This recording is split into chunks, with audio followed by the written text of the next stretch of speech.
Aranda. Un saludo, amigos del MCRC y don Antonio. Mi pregunta viene referida a cuál sería la definición más concreta de nación. No recuerdo si la siguiente definición que voy a darle se la escuché a usted, a don Dalmacio Negro o a don Gustavo Bueno, o simplemente es una ocurrencia mía.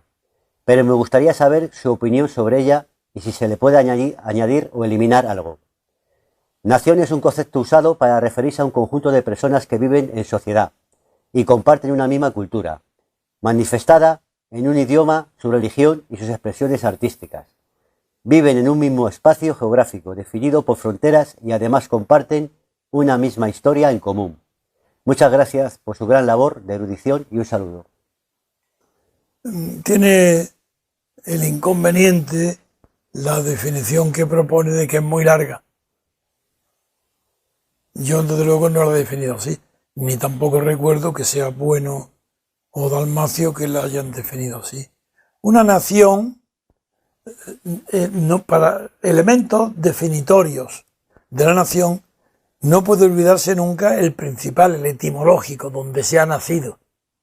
Luego indica la idea de territorio y población, porque nación viene del verbo nacer. Luego, primero, el lugar de origen de nacimiento tiene que estar presente en una definición del concepto de nación. Segundo, tiene que haber una convivencia pacífica, porque si hay un espíritu bélico permanente, esa nación le falta el segundo requisito, que es la unidad. La unidad es la convivencia. Y el tercero es la cultura. Pero identificar nación y cultura es muy peligroso, aunque hay autores que lo defienden. Hay naciones con distintas etnias culturales y no la existencia de una etnia cultural quiere decir que esa nación esté separada de otra. Porque hay dos conceptos de nación, el subjetivo y el objetivo. El objetivo atiende a estas condiciones que estoy hablando, que es conjunto de habitantes habitantes dentro de un territorio delimitado y legitimado por la historia. Si quitamos de la nación el concepto de historia, ya no vamos a saber lo que es. Es la historia la que ha delimitado, excluido, definido lo que son naciones.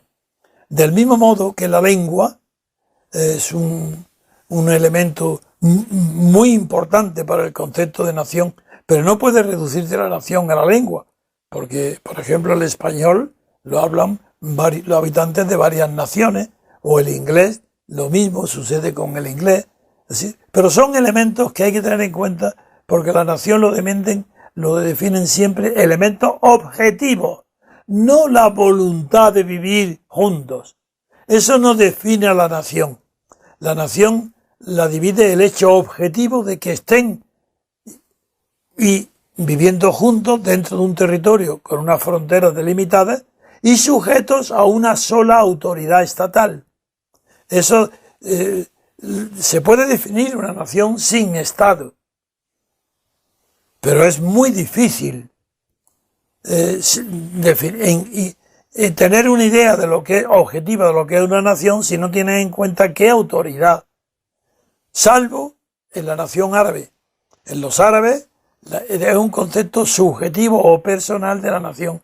La nación árabe es todos los que profesan la religión musulmana. Es la religión, el elemento aglutinador de la religión árabe, mientras que el cristianismo no lo es. No es el elemento que ha aglutinado a las naciones, puesto que en el cristianismo, desde antes de la Reforma y después de la Reforma, pues ha habido unas naciones cristianas de distintas formas, el catolicismo, el cristianismo, e incluso en la guerra de independencia, cuando no son religiosas, pues no están influidas directamente por la religión.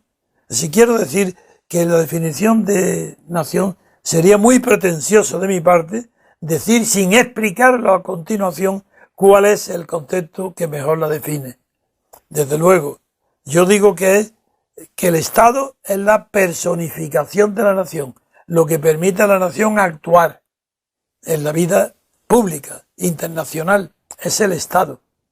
Y en la vida interna, nacional, también es la organización del Estado la que permite mantener el espíritu de paz, de no guerra, no bélico. También es el Estado. Luego, la idea de una nación sin Estado es dificilísimo de definir, porque el Estado forma parte integrante de la nación, aunque sean conceptos separados. Es decir, el Estado es el órgano ejecutivo de la nación. La nación actúa a través del Estado. Por esa razón, por el peligro que implica la unión entre nación y Estado, es por lo que hay que imponer desde el origen la neta separación de poderes. De un lado, los poderes derivados de la nación es el legislativo, son los diputados. De otro lado, los poderes derivados del Estado es todo lo ejecutivo, el que ejecuta. Y en medio están los jueces que tienen que aplicar la norma del legislativo, pero tienen que garantizar su aplicación. Por tanto, tienen que ser superiores al ejecutivo, porque los que hacen cumplir las leyes son los jueces, aunque quien las cumpla sea el ejecutivo, el gobierno. Otra pregunta.